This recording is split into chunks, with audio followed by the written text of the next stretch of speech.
Welcome to the ninth and potentially final meeting of the Appropriations and Revenue Committee meeting for 2022. At this point, Madam Secretary, please call the roll.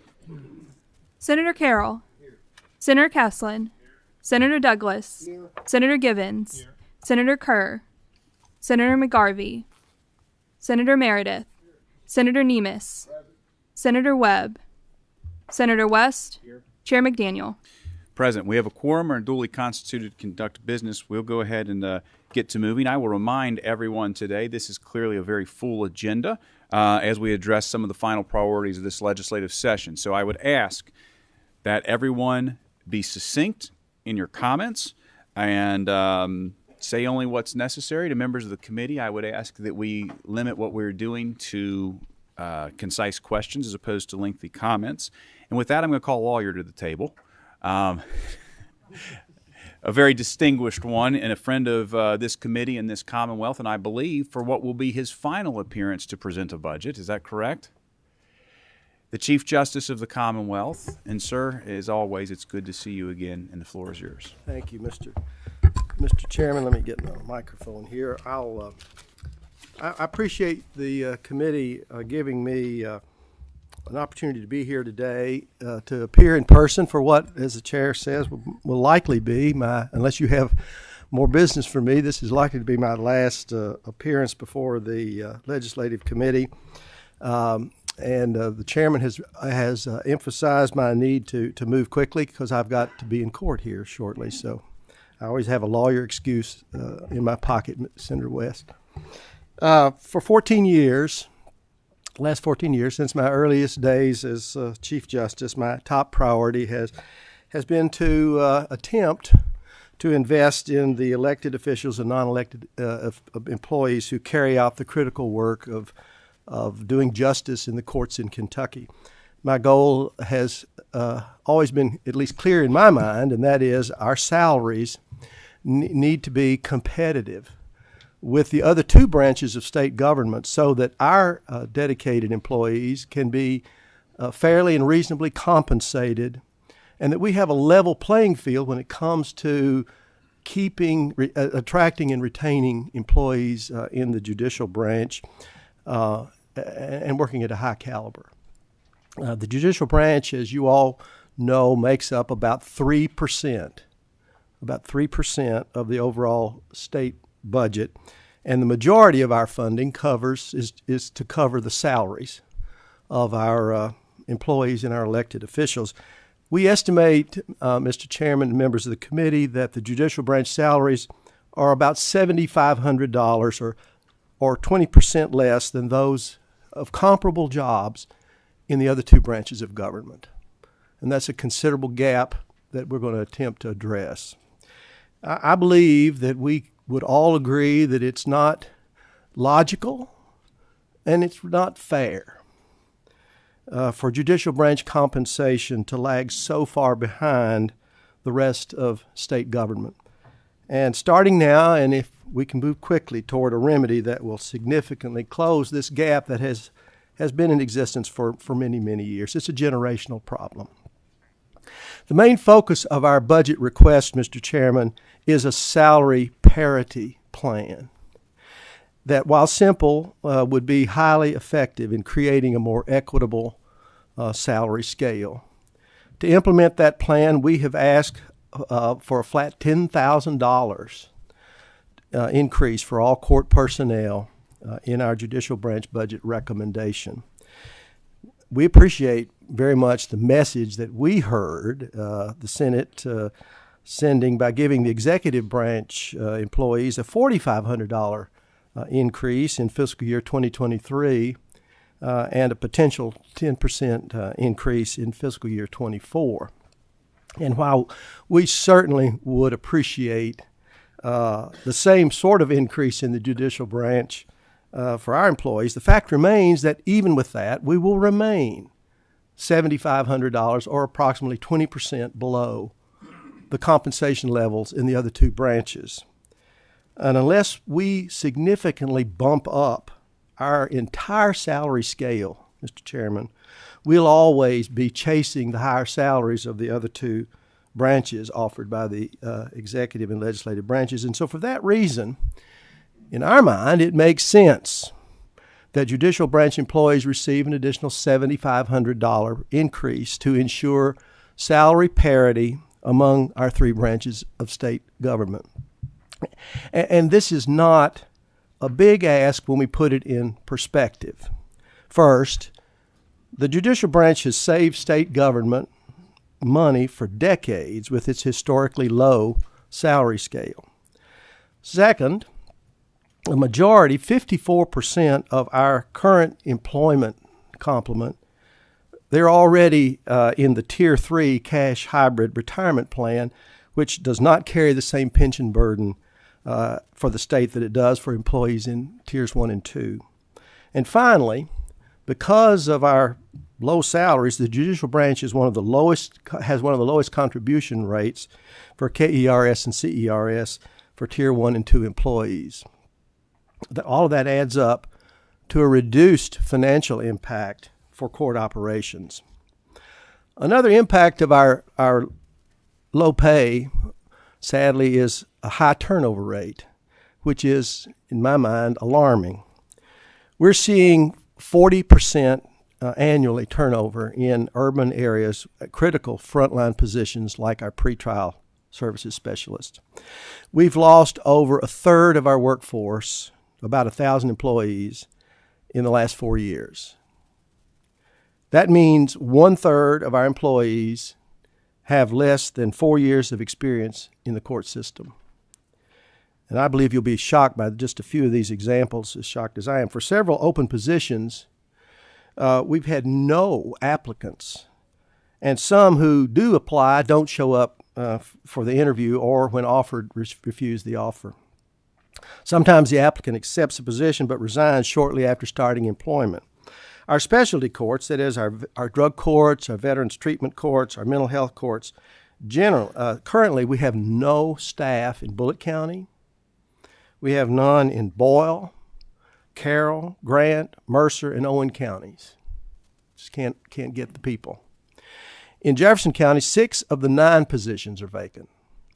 Staff from other areas, of course, are having to try to cover for these vacancies, and that creates another set of problems of its own. Our court-designated workers they process complaints against children under age of 18 before any action is taken in court. The court-designated worker program has recurring vacancies in Bullitt County, in Davis County, in Hardin County, in Jefferson County, in Kenton County. Currently, there are no CDWs at all in Bullitt County. Staff from other counties have to cover those positions as well, which creates the added stress. Pretrial services is having an especially difficult time. Positions in Jefferson, Fayette, Caldwell, Carroll, Davis, Grant, and Owen counties have been reposted many times over and over due to unqualified applicant pool or applicants not showing up for interviews. We don't need to stop with our non-elected officials. Our hardworking justices, judges, and circuit court clerks earn substantially less than other elected officials who do similar jobs in state government and across the country. They've been working for subpar wages for years, and the stress of carrying on court operations, particularly during these stress years of the COVID-19 pandemic, has taken an enormous toll. They're simply not being compensated adequately for the volume and complexity of the work that they're called upon to do. Our justices and judges, members of this committee, rank at the bottom of judicial salaries across the country. Our latest salary survey from the National Center for State Courts shows that Kentucky has fallen in the rankings and is now 53 out of the 55 states and territories. We're 53rd out of 55. On average, our judges earn $32,000 or 25% less than the average pay for general jurisdiction. I'm talking about the circuit judge, trial court level. They earn 25% less than the average general jurisdiction judge nationwide. And over the last 12 years, our judges have received only a 7% overall increase, though small and sporadic raises. This provides little incentive, and this is my concern, Mr. Chairman, long term. It provides little incentive long term to attract the best and brightest people to leave a successful law practice and bring their knowledge and skill and ability to bear where it's needed most in the courtroom. The longer we postpone our attention to this, Mr. Chairman, the more difficult it will be to catch up on lost wages and avoid diminishing long-term the quality of justice as it's provided in courtrooms all across the Commonwealth. Our circuit court clerks who serve every county and maintain circuit and district court records earn on an average of $12,000 or 12 to 14% less than the elected county officials whom they serve alongside in every county. Our 120 circuit clerks essentially serve as the front door to the court system, and I would suggest to this committee they serve as the front door to state government. Most people who encounter state government will encounter state government in the court system one way or another. Our circuit clerks are the gatekeepers, the doorkeepers to state government, and they deserve the equitable pay that this pay increase would contemplate.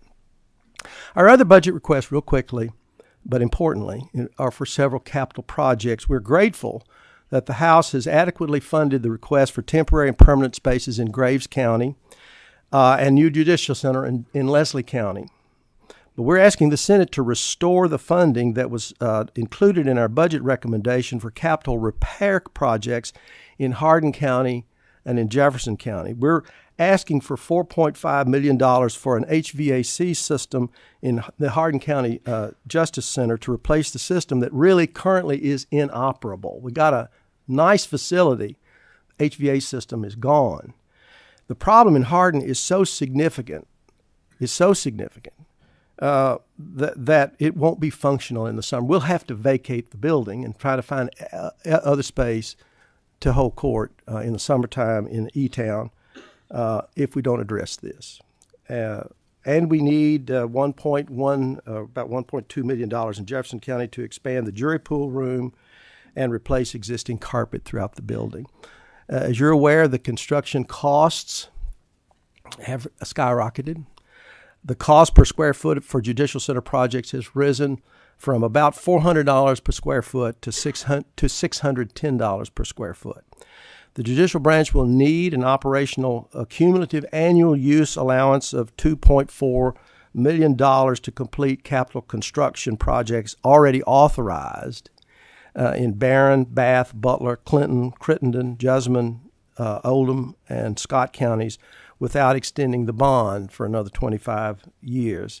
A minimum of about $1 million, in excess of $1 million in annual use allowance is needed, even if the bond terms for those projects is extended for another 25 years. And finally, we appreciate the House for funding our request for a new trial case management system using the American Rescue Plan Act funds, and we're asking the Senate to maintain that funding for our budget. As I close real quickly, Mr. Chairman, members of the committee, I want to reiterate the gravity of our request to fund the judicial branch salary parity plan. I believe, I don't think I'm overstating this, Mr. Chairman, to say that we are at a tipping point if we don't move quickly to rectify the pay inequities that have plagued our system for many years. We've been discussing pay parity with you for a long time. We're running out of time. As they say, it's time for now. I'm going to stop talking. I'm hoping that you can hear my plea. I hope I can count on you to act by using your considerable influence to support full funding for salary parity for the judicial branch employees. And I'm grateful for the time you've given me. Thank you very much, Mr. Chairman. Thank you, Mr. Chief Justice. And at my own admonition, I will refrain from any remarks, although I'm sure we could go hours on question and comment, but we sincerely, I want to say this. If this happens to be the last time you're in front of this committee, we appreciate your service. We appreciate your measured approach to many, many things and wish you the best of everything in any future endeavor you have. I just want to say that on a personal and professional level. Thank you.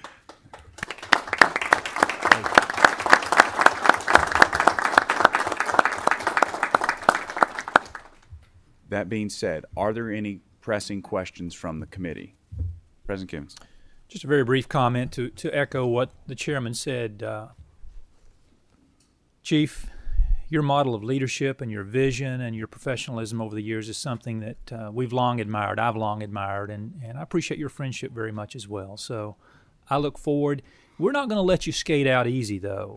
I look forward to seeing what you invest your time and your talents and your passions in once you move into the next phase of what life holds for you, because you have a tremendous skill set, and God's placed on you some things to do that we just don't know what they are yet. So thank you. Thank you, Senator. All right, we're going to give Senator McGarvey the sole question at this point. He believe he is on Zoom. So, Senator McGarvey, the floor is yours. Thank you, Mr. Chairman. Thank you, Chief Justice Minton. I apologize. I got knocked down with the stomach flu last night, so I'm not there with you in person today. Very much appreciate your service and appreciate you illuminating for this committee the real struggles we see in our courtrooms. We have to raise pay for our court employees, for our judges. As you mentioned, this is the area of government most people encounter. And if it is not running effectively, we cannot deliver justice for the people who encounter it. Do you have any recommendations of what other states have done who might have found themselves in similar places to make sure that their judicial branches are running effectively, efficiently, and able to deliver the type of justice and law that the people of Kentucky expect? Well, I guess not to this could generate a longer speech than I'm prepared to give or you're prepared to hear, but I don't think I could say clearly enough how really important it is for us to focus on the long-term quality of the judiciary, and while there's a large element of public service in your heart. When you or desire for public service in your heart, when you do that, the financial realities of it is you still have a family to support and children to educate, and if we've got to be able to attract people, the quality of people who have had a successful law practice, who have been actually right now a Commonwealth's attorney in any county makes more than the judge he or she appears before. And while that's not a bad thing, the bad thing is the judge is the lowest paid person in the room. And long term, that we need to put the money there to attract the people, the quality of people who you want on your case to be sitting. Thank you, Senator. Very well. Thank you, sir. Okay, and with that, we're going to wrap this portion up. Good luck in court today, sir. Thank you. I hope the court is kind to you. All right. Moving along, we're going to have up first House Bill 137 by Representative Prunty. This one gets into a couple of complexities as we have subs and amendments on it. I believe that they are pretty much known to those, and they're fairly technical in nature. So, Representative Prunty, first of all, the chair is going to entertain a motion on the committee substitute by Senator Givens, second by Senator Carroll. All those in favor signify by saying aye. And the ayes have it. Committee substitute 1 on House Bill 137. I'm sorry, that is actually committee substitute 3 on House Bill 137 is in front of us. Really briefly, ma'am, if you wouldn't care to explain. Okay, I'm Melinda Gibbons-Prunty. I represent the 15th District in Western Kentucky, and I appreciate the opportunity, Mr. Chairman and members of the committee, to present House Bill 137 to you today. This issue was brought to me by the director of the Penny Narcotics Task Force, which operates out of Muhlenberg County, and they used to get the stipend, but they were excluded due to the interpretation of statute by the DOCJT, but recently included in the budget bill. House Bill 137 addresses full-time peace officers who are POP certified and in compliance with the in-service training requirements, but their agency is not authorized to receive the supplement. This issue has previously been addressed in the budget bill, and this simply codifies what the General Assembly has been doing recently. It adds by statute officers serving in joint task forces, detectives working with the county attorney in Jefferson County, any detective employed by a county attorney, process servers for juvenile courts in Jefferson County, and any detective for Commonwealth's attorney. And via committee sub in the House, we added the local alcoholic beverage and control investigators at the request of Representative Miller and Senator Adams. Again, these officers would be eligible to receive if their agencies had been eligible. And the sub completely takes out Section 2, which I appreciate Senator Carroll for helping me with that yesterday. It was felt like it was discovered that the language agreed on by the KLC was already included in Section 1 with a reference to KRS 15460. So Section 2 is redundant. So if there are no questions, again, I just reiterate this codifies existing budget language and expires at the end of the fiscal year. Very well. Thank you, ma'am. At this time, though, I believe we have a committee amendment. Is that distributed on? Should be in your folder. Okay, so the amendment is in your folder. Basically, we're changing the word "an investigator" to "a detective." Correct. In two places, and in one place we're changing the word "investigator" to "detective."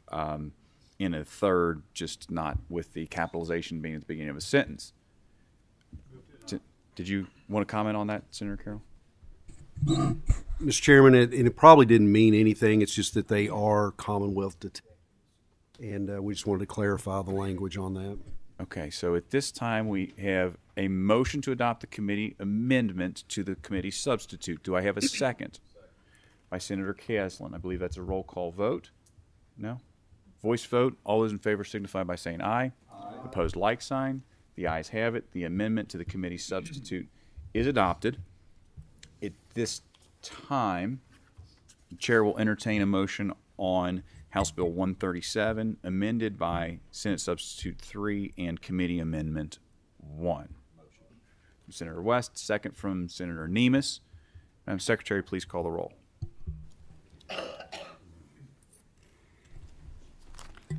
Senator Carroll. Aye. Senator Caslin. Senator Douglas. Senator Givens. Senator Kerr. Senator McGarvey. Senator Meredith. Senator Nemes. Aye. Senator Webb. Senator West. Chair McDaniel. I'll vote aye. At this time, the chair would like a motion to roll the amendment into the committee substitute. For the So purpose. moved. By Senator Carroll. Do I have a second? Senator Nemes. All those in favor signify by saying aye. Aye. Opposed, like sign. The ayes have it. At this time, the chair will entertain a motion for consent. By Senator Givens. Do I have a second? Second. By Senator West. All those in favor signify by saying aye. Aye. The ayes have it. It goes on consent. Representative, thank you for Thank a good you very issue. much. Bill, Thank sorry you. we didn't let you Thank talk, you. but you know, you had the votes. Move along. All right. Very well. Next up, Senate Bill 150. Senator Mills, come to the table. And Senator Howell. And Senator Howe. You guys have been tireless advocates for the Western Kentucky Safe Fund and the recoveries from the tornadoes. Sometimes we get around this place and it turns into a little bit of a whirlwind, but certainly nothing like the situations that you guys have confronted there on the ground, and the committee does appreciate your ongoing leadership and work on the efforts. And at this time, there is a committee substitute in front of the committee. Chair will entertain a motion on the sub. Do we have a second? Or by Senator Carroll, second by Senator Caslin. All those in favor signify by saying aye. Aye. Aye. The sub's adopted. Gentlemen, proceed. Thank you, Mr. Chairman. We will be brief on your time. This is the second tranche of SAFE Act money that is being released to the executive branch in the tune of $75 million. There has been, the committee sub makes a few small changes that add in wording that says, but only for the extent of damages directly caused by the storm. And it also tightens up the language as far as what the request is going to be for the A&R committee when the executive branch reports back during the interim. So these funds are direly needed. Right now, my judge executive in Hopkins County has a $10 million bill sitting on his desk that he has to pay on the 23rd of this month, or he has to take out a loan. So these are very important funds that need to get rolling. Very I'm good. sure And we appreciate your effort on it, sir. Senator Howe, you have any comments at all? No, I'm just here for question purposes. You're just there for good looks. I understand. Motion by Senator Nemes. Do I have a second by Senator Caslin? All those in, Madam Secretary, please call the roll. Senator Carroll. Aye. Senator Caslin. Senator Douglas. Senator Givens. Senator Kerr. Senator McGarvey. Senator Meredith. Senator Nemes. Aye. Senator Webb. Senator West. Chair McDaniel. Aye. Being, is it 9? It's going to be 7. 7 aye votes, 8 aye votes, no nay votes. The measure passes with favorable expression. At this time, the chair will entertain a motion for consent. Senator Carroll, do I have a second? Second by Senator Caslin. All those in favor signify by saying aye. The ayes have it. Motion goes on consent. Gentlemen, thank you for your ongoing work. We appreciate it.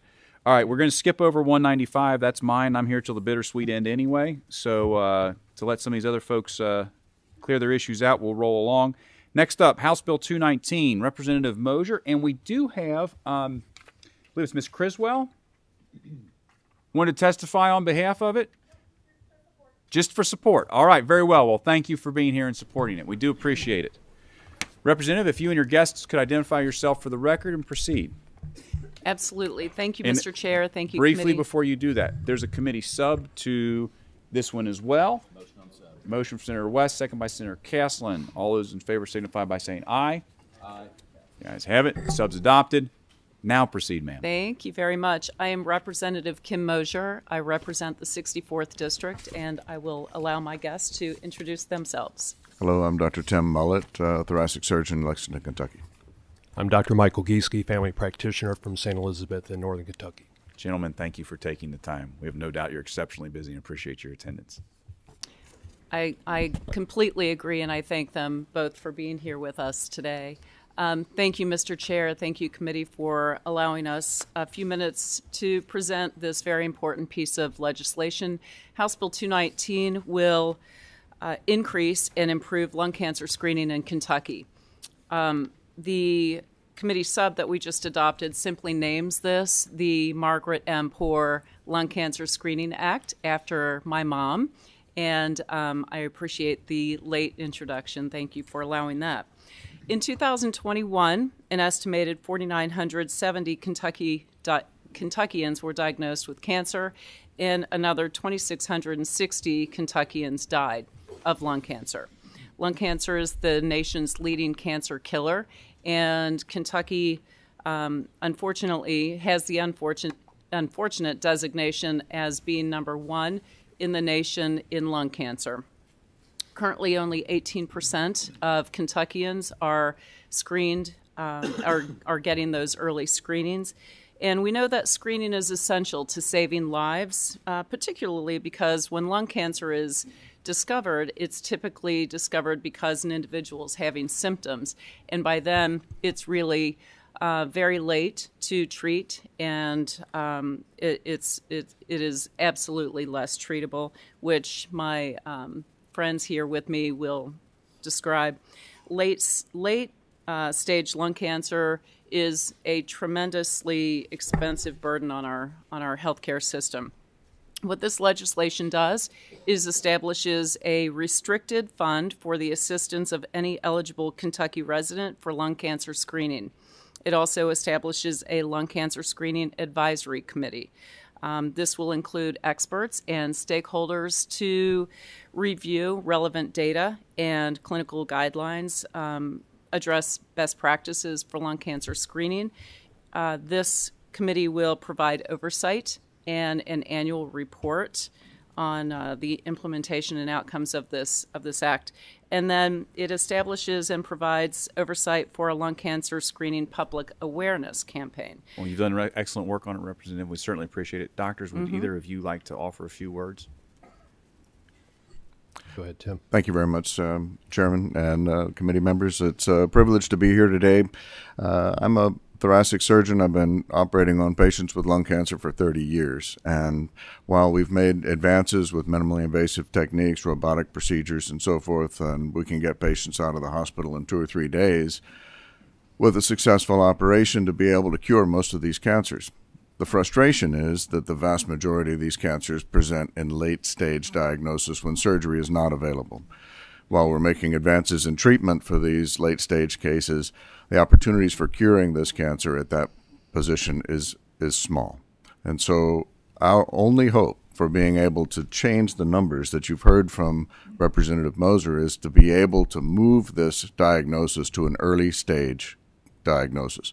Other cancers that have successfully invoked screening measures, such as breast and colon cancer, for decades, have enjoyed a shift of this diagnosis into that early stage and favorable recovery and outcomes from these cancers. Lung cancer has, for decades, been seen as over 80% late-stage diagnosis, except in the last few years.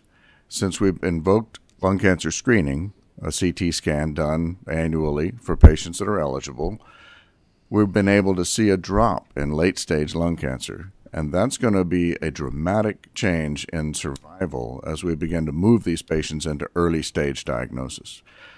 What we're proposing here is an advisory committee to be able to evaluate the current status and the evidence that's available for lung cancer screening and what are the best strategies for being able to move lung cancer screening forward in Kentucky.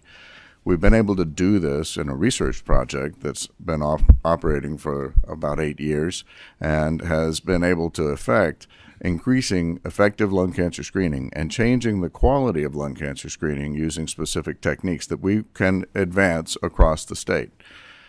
The funding mechanism here will allow us to be able to operationalize these strategies in other areas across the state and incentivize programs for being able to improve access to lung cancer screening for eligible populations, decrease disparities that exist in lung cancer screening, and be able to move us from where we are, which is currently the second leading state in the country for lung cancer screening of eligible populations. That's a great progress for us, but we're still only screening, as Representative said, 18% of the eligible population. Colon cancer and breast cancer enjoy 80, 70% access for eligible patients. We can't wait the decades that it's taken them, and we have to be able to move this forward, and we have a mechanism to do that. We certainly appreciate your time today and the opportunity to be able to advocate for this. Thank you. Thank you. Dr. Casey? Yes, thank you, Chairman. I've been in family practice now for 35 years, and far too often I've seen the scourge of lung cancer upon my patients and their families.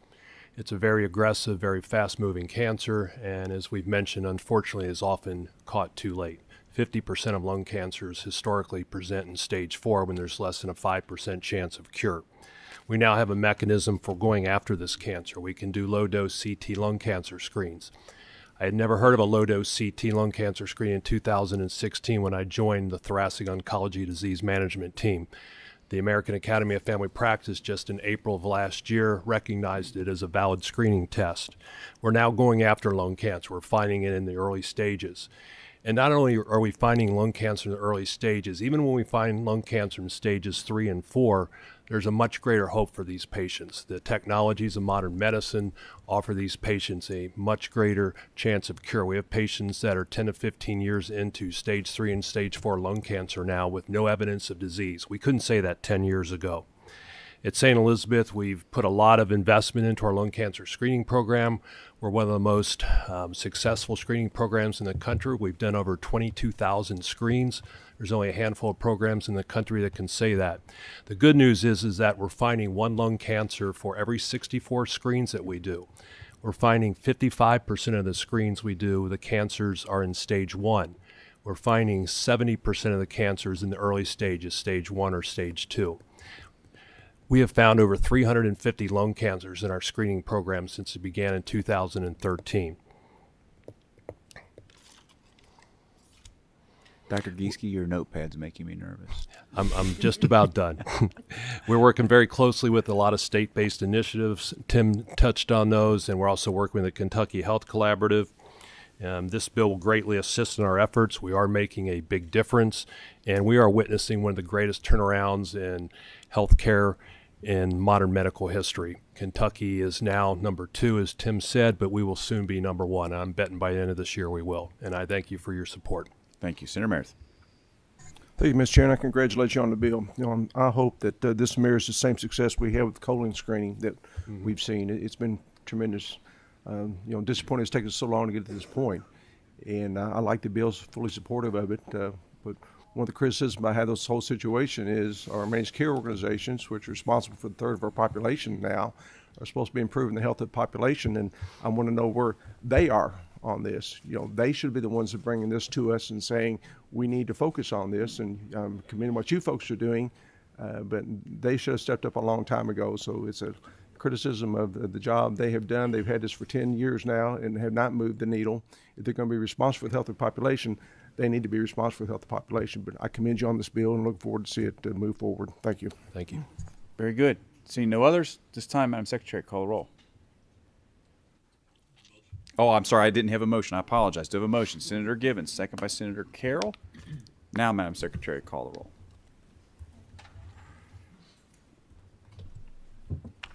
Senator Carroll. Aye. Senator Caslin. Senator Douglas. Senator Givens. Senator Kerr.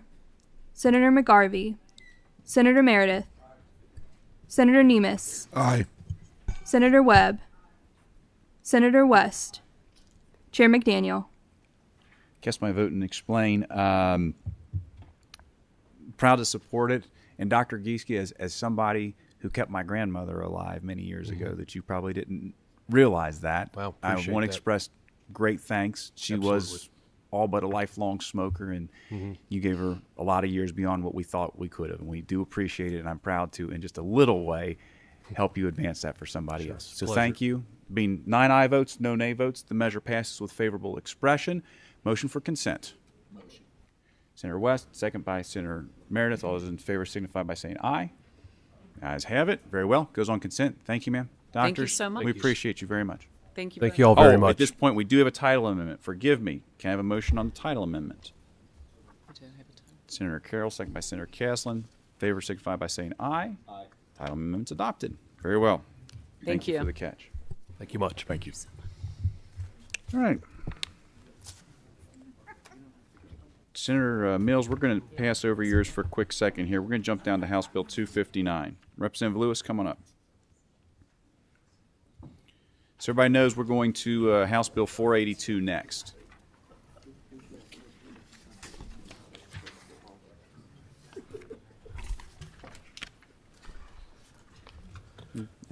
At this time, there is a committee substitute in front of us. Can I have a motion on the sub? Motion. Senator Nemes, second by Senator West. All those in favor signify by saying aye. Aye. Opposed, like sign. The ayes have it. Sub's adopted. Representative Lewis, you want to talk briefly about the underlying bill, sir? Yes. Thank you, Mr. Chairman. Representative Scott Lewis, 14th District. House Bill 259 codifies the KSP trooper pay raises that are included in the House budget. House Bill 1 provides for a $15,000 pay increase for state troopers below a sergeant ranking and a 10% pay increase for those at above the sergeant ranking. According to DCJT survey from 2021, House Bill 1 and House Bill 59 would increase the starting pay of KSP troopers from the current $40,888 per year to $55,888, making KSP a top 5 law enforcement agency in paying benefits when compared to other departments across the state. To reiterate, House Bill 259 simply acts to align KRS with what has already been done in the budget. Thank you, Mr. Chairman and members of the committee. So we have a motion by Senator Carroll, a second by Senator Caslin. Madam Secretary, please call the roll. Senator Carroll. Aye. Senator Caslin. Senator Douglas. Aye. Senator Givens. Senator Kerr. Senator McGarvey. Senator Meredith. Senator Nemes. Senator Webb. Senator West. Aye. Chair McDaniel. Aye, there being 8 aye votes, no nay votes, the measure passes with favorable expression. I do anticipate seeing this in some type of a conference, most likely, but I guess consent wouldn't necessarily affect its ability to go to conference because you guys would still need to recede. So at this time, I'll entertain a motion on consent. Senator Caslin, do I have a second? Senator Carroll. All those in favor signify by saying aye. Opposed, like sign. The ayes have it. Very well. Thank you. All right. Next up, we're going to take up House Bill 482. Representative Fugit.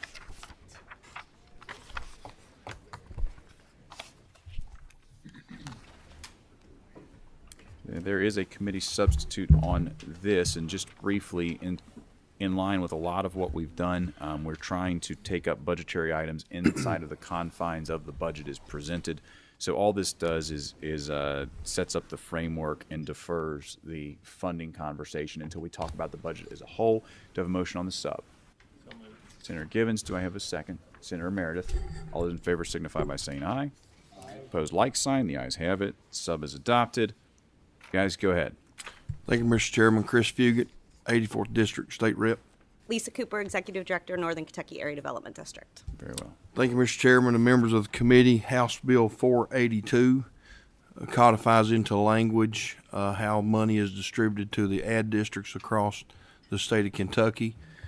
Our House version also adds $2 million into the initial pot of money that goes to DLG to be distributed out among the ad districts, and that's what the bill does.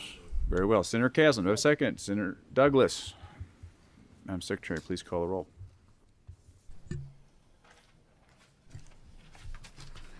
Senator Carroll. Aye. Senator Caslin. Senator Douglas. Aye. Senator Givens. Aye. Senator Kerr. Senator McGarvey. Senator Meredith. Senator Nemes. Senator Webb. Senator West. Chair McDaniel. Aye. There being 9 aye votes, no nay votes, the measure passes with favorable expression. This time, motion from Senator West, second from Senator Meredith for consent. All those in favor signify by saying aye.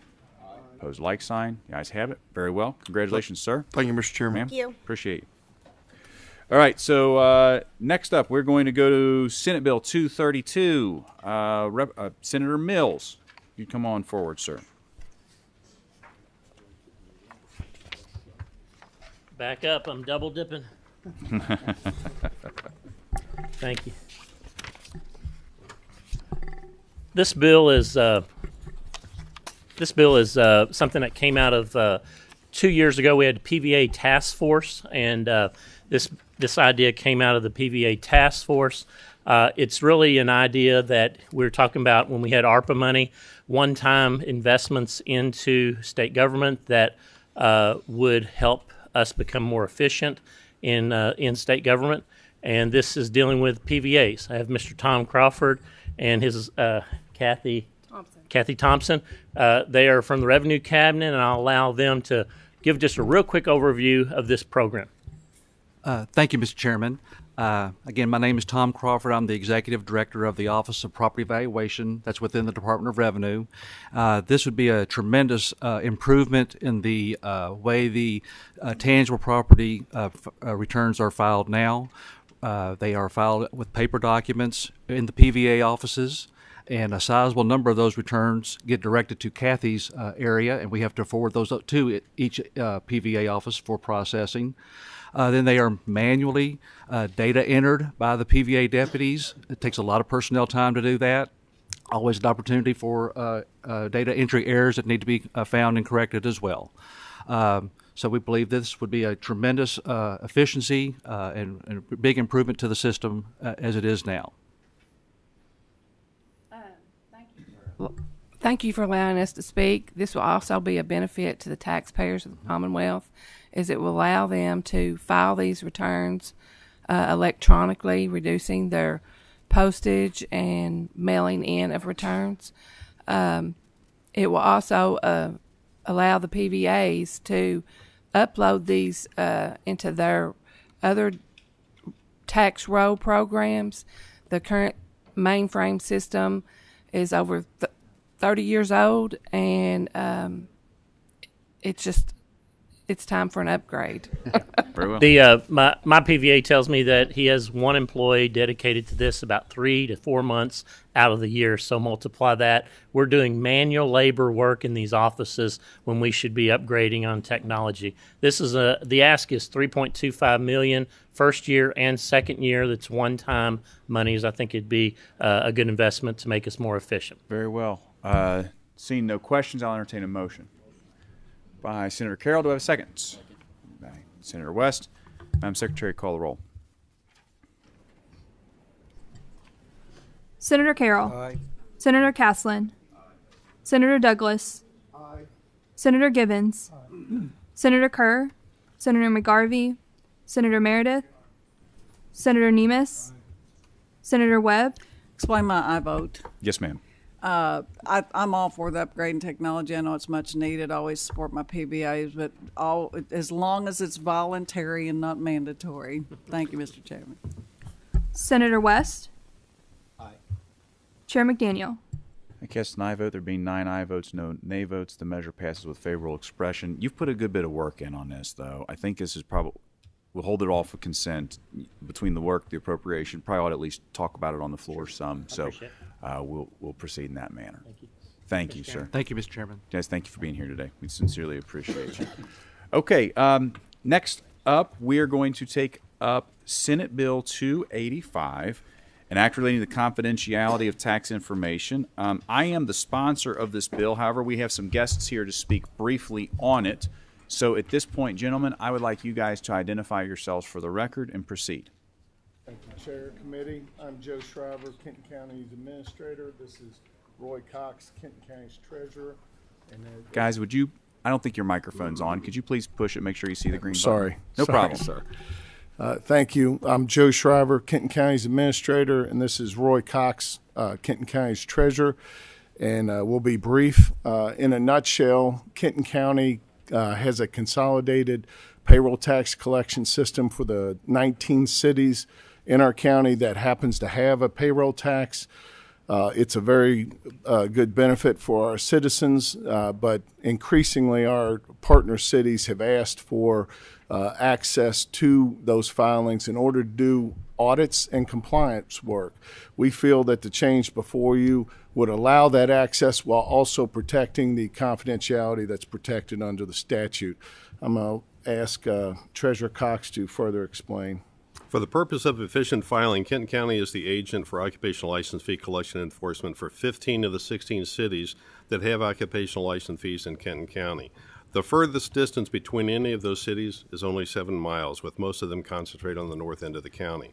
In 2020, Kenton County processed 46,641 returns. The majority of those have more than one tax jurisdiction per return, with some having all 15 cities as well as Kenton County. While the return itself is one page listing all the jurisdictions, there can be more than 20 supporting documents. The returns and supporting documents are scanned and kept digitally by Kenton County.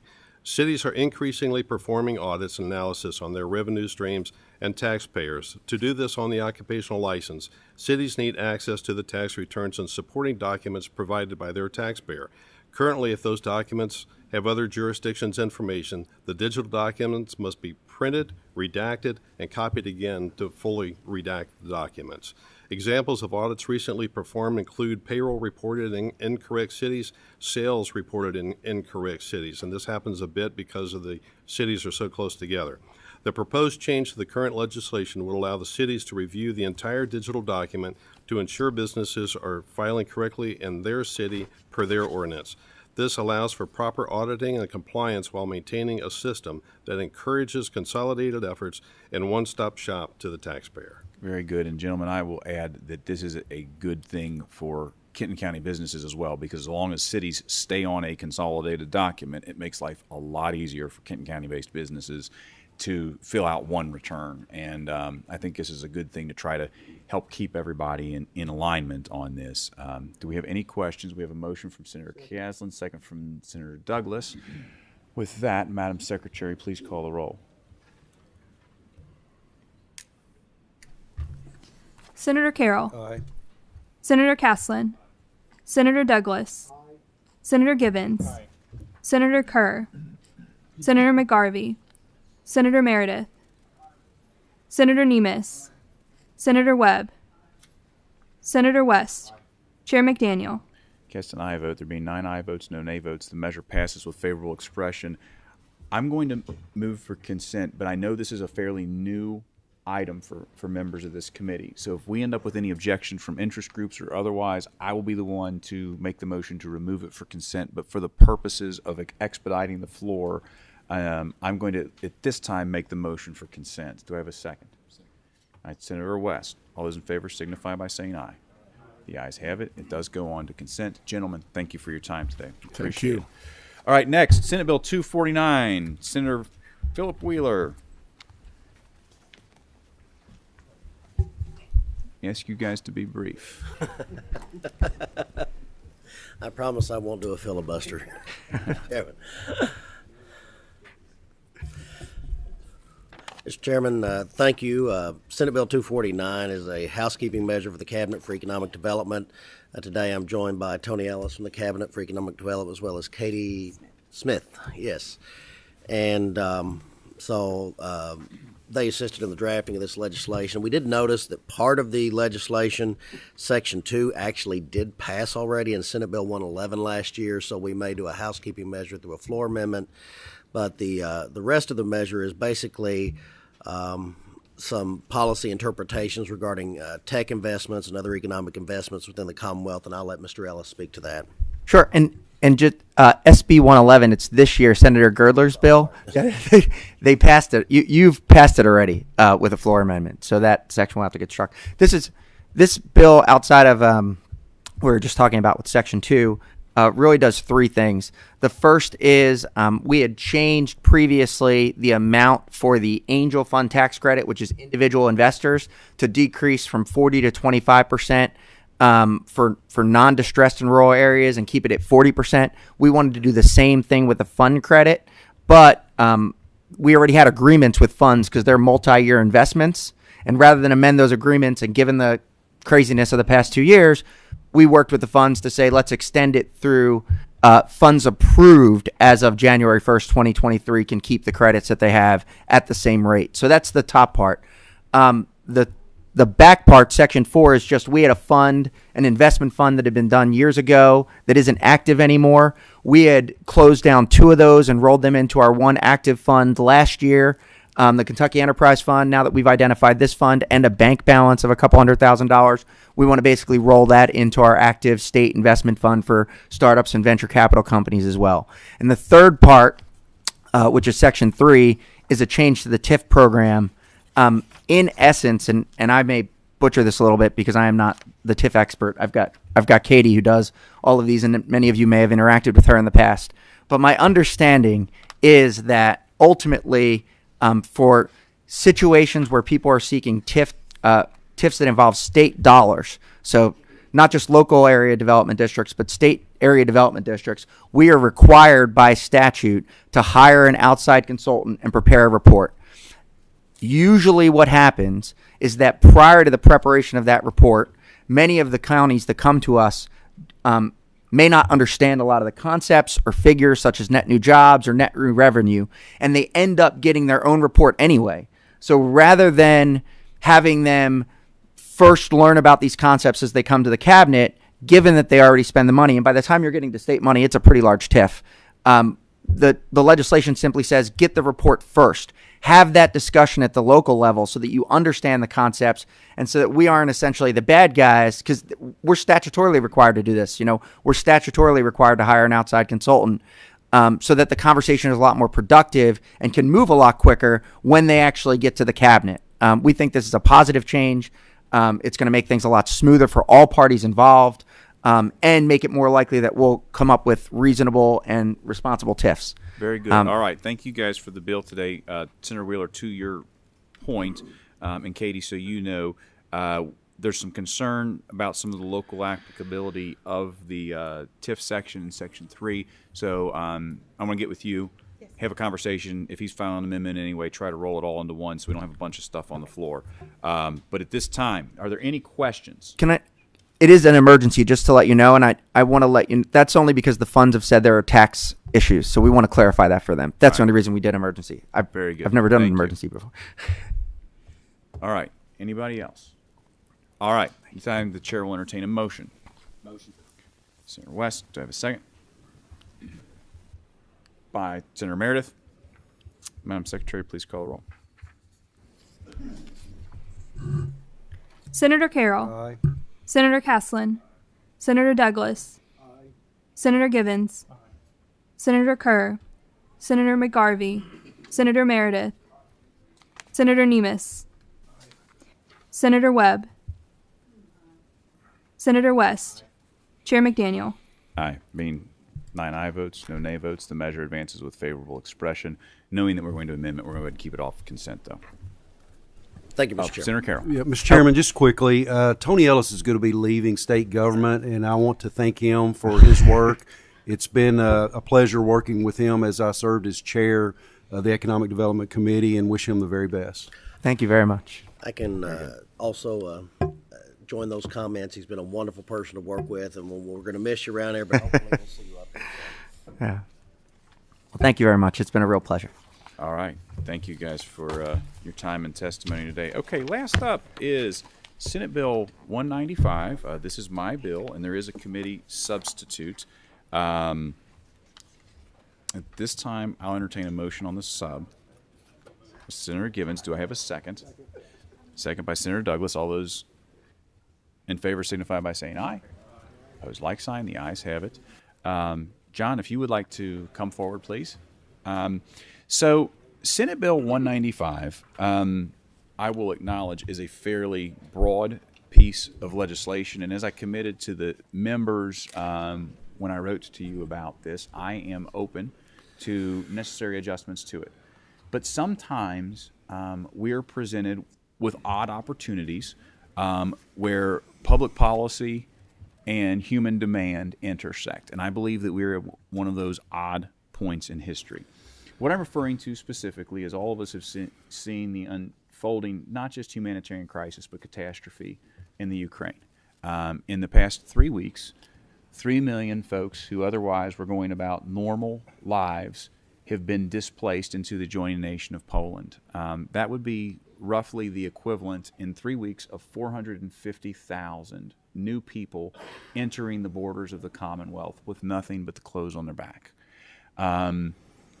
As this year advances, there are probably going to be significant opportunities to help with the resettlement of these people who wanted nothing but to be free and are leaving countrymen behind who are fighting the very kind of fight that this nation fought several centuries ago to be able to live free in a nation where they self-determine. So I'm going to talk briefly about the mechanics of the bill, and then I'm going to turn it over to John with the Kentucky Refugee Ministries to talk a little bit more about refugees and the work that they do in the hopes that we would have with this. But basically, what we're doing here is setting up a fund whereby we would appropriate $10,000 per family who is displaced by international conflict, up to 5,000 families to be relocated to the Commonwealth, as well as establishing a last dollar in scholarship for the children, much like we do for foster and adoptive children who at one point have been wards of the state, and also appropriating $5 million each fiscal year of the biennium to Kentucky Refugee Ministries for the administration of the program. Obviously, this is for refugees displaced by international conflict broadly, but more specifically, we believe that over the course of the next 6 to 9 months, the opportunities to resettle Ukrainians is pretty dramatic. As we know, as I say, we talked about the human element. The public policy element is we know we have a workforce problem in this Commonwealth. And we're not going to get out of that anytime soon. In fact, last year, for the first time in recorded history, we had more deaths than births in the Commonwealth. And if we can help human interest, basic decency, and public policy all meet at a common point, I believe it is incumbent upon us to do so. And that's what this is intended for today. John, with that, if you would identify yourself for the record and proceed with any comments. Yes, thank you. Senator McDaniel. I'm John Kohlinger. I'm the Executive Director of Kentucky Refugee Ministries. I've been working at KRM for 22 years, and we've been resettling refugees in Kentucky for 32 years. I do thank Senator McDaniel and Givens. We spoke briefly about this and just the appalling situation in Ukraine, and not in detail about the bill, but I do want the broad committee to know that Kentucky has an outsized role in the U.S. refugee program, which is a federal program through the State Department. We have a long history here of resettling refugees in Kentucky. KRM, we're located in Louisville, Lexington. We just opened an office in Northern Kentucky. There's also a Catholic Charities office in Louisville and another office, International Center in Bowling Green and Owensboro. So just recently, as you recall, the U.S., we resettled over 70,000 Afghans, most of whom did direct professional service to our military or the U.S. mission in Afghanistan and were evacuated in August.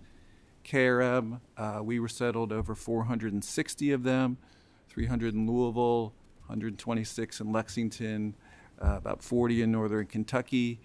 And I can say we've had in doing so, we had overwhelming community support. We had dozens and dozens of teams, primarily from faith-based communities, who provided furniture, food assistance, rental assistance, clothing, and that was a very successful effort here in Kentucky, and I'm proud to say a good number of those Afghans who were resettled here in Kentucky, October, November, December, they're already working in a variety of industries, Amazon, UPS, manufacturing industries around the state. But that's just an example. This goes back 30 years. We have large and thriving Bosnian communities, Louisville, Lexington, Bowling Green, done very well. Kids are doing very well with continuing education, proud naturalized citizens. We have some Ukrainian refugees that KRM Lexington has resettled around Nicholasville, Jessamine County. These are family members of Ukrainians who suffered, Christians who suffered religious persecution. When Ukraine was part of the Soviet Union, thriving, owning small businesses, working in trades. There's a deep history here that of resettling refugees from Burma, Syria, Iraq, Congo, Sudan, and we've had a lot of bipartisan local community support.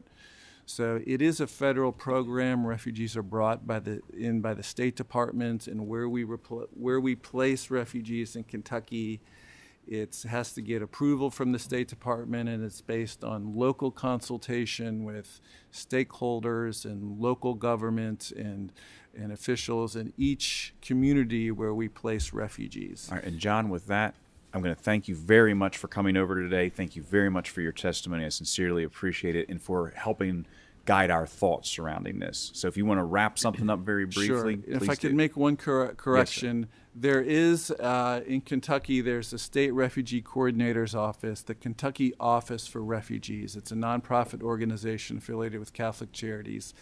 They administer a good amount of the federal funding for KRM and for the other resettlement agencies in the state. So I would, of course, I endorse the appropriation for all refugees, but would direct it to the Kentucky Office for Refugees for allocation to all the agencies and refugees in Kentucky, not my organization, KRM. So, very good. And thank you. The bill more accurately assesses that is where it heads versus the comments that came from the chair's mouth. So thank you for the clarification, John. All right, Senator West, you had a question. Thank you, Mr. Chairman. Two quick questions. I'll roll them into one.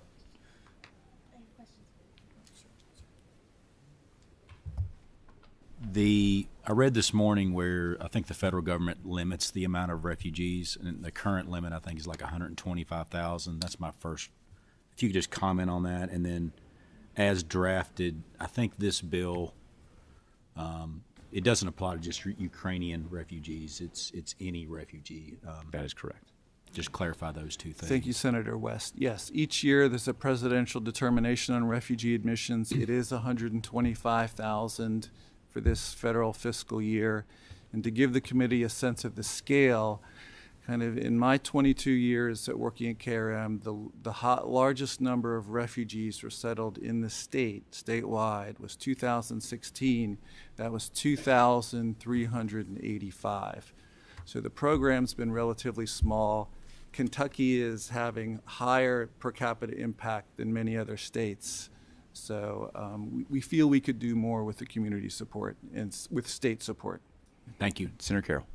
Thank you, Mr. Chairman. And just quickly, when I read this, and I support this completely, but I have to admit that there was a level of discomfort that I felt simply because of all the issues that we have at the southern border and how we have kind of, in a way, maybe demonized those folks that are trying to cross at that border, and many of them coming from countries where they live in danger every day. So very difficult situations that they come from. Can you comment a little bit about maybe the number of refugees that are coming through at our southern border? And it's a whole nother issue that our immigration process is too slow, and there are people that want to come through that just simply can't get through the process quick enough.